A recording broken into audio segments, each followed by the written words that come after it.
విధానాలు ఖరారు చేసి పారదర్శకంగా ప్రజలకు వివరించే విధానపరమైన నిర్ణయం తీసుకోవడానికి రైతు భరోసా కోసము మంత్రివర్గ ఉపసంఘాన్ని నియమించినము. బట్టి విక్రమార్క గారు, తుమ్మల నాగేశ్వరరావు గారు, శ్రీధర్ బాబు గారు, పొంగులేటి శ్రీనివాసరెడ్డి గారు అందరితో చర్చించి జూలై 15 తారీఖు లోపల ప్రభుత్వానికి నివేదికను అందించడం జరుగుతుంది.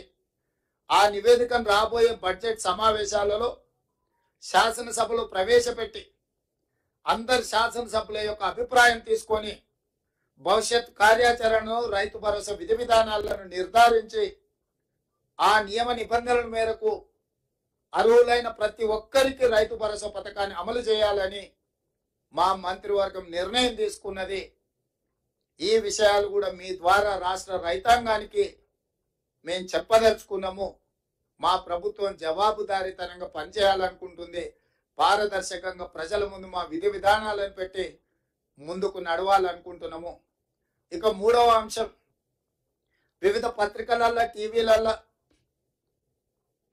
కొన్ని పొలిటికల్ పార్టీ ఓన్డ్ మీడియా కూడా రకరకాల రాద్ధాంతాలు విషయాలను చిల్వలు పల్వలు చేసి లేదా ప్రభుత్వం మీద అపోహలు కలిగించడానికి లేదా ఎక్కడో సమావేశాలలో ఉన్న మంత్రులను ఎమ్మెల్యేలను లేని వార్తల్ని ప్రశ్నల రూపంలో వాళ్ళని అడిగి వాళ్ళతో ఏదో ఒకటి మాట్లాడించి దానికి ప్రచారం కల్పించి ప్రభుత్వం యొక్క ప్రతిష్ట దెబ్బతీయాలని ప్రయత్నం చేస్తున్నారు.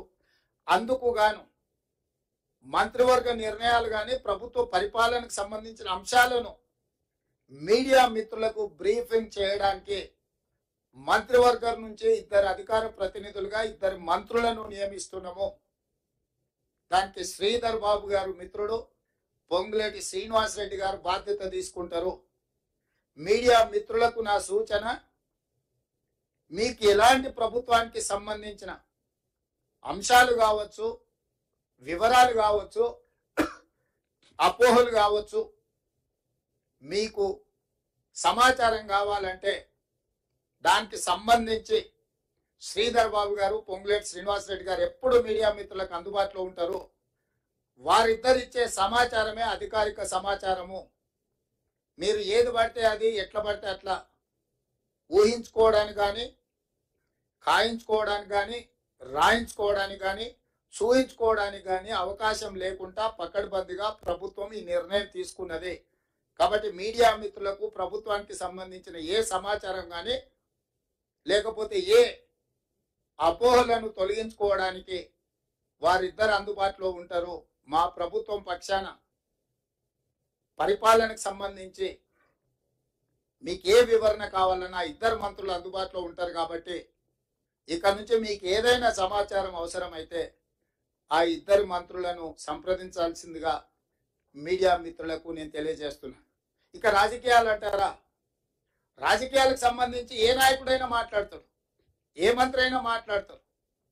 దానికి దీనికి సంబంధం లేదు. ప్రభుత్వం పరిపాలనకు సంబంధించి నిర్దిష్టంగా శ్రీధర్ బాబు గారు, పొంగులేటి శ్రీనివాసరెడ్డి గారు స్పందిస్తారు.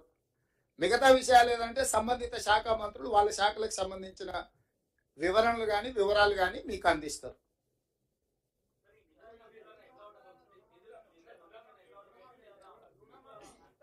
తినబోతూ రుచులు ఎందుకు, వంట ఎట్లా ఉండాలనో మా నలబీబా పాకం వండే మా బట్టి విక్రమార్క గారికి తెలుసు. మీరు ఒకటే గుర్తుపెట్టుకోండి, రైతులకు ఇచ్చిన మాట ప్రకారం రుణమాఫీ చేసి తీరుతాము. దీనికి సంబంధించి మీకు శశబిషలు అక్కర్లేదు. స్పష్టంగా మీకు చెప్తున్న విధి విధానాలు, నిధుల సేకరణ ప్రభుత్వం బాధ్యత, ఆర్థిక మంత్రి బాధ్యత.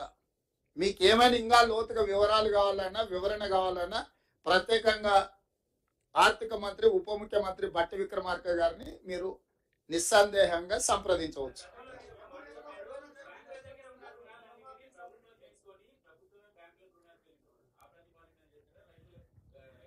ఇప్పుడు రుణమాఫీ చేయడమే ప్రాతిపదిక.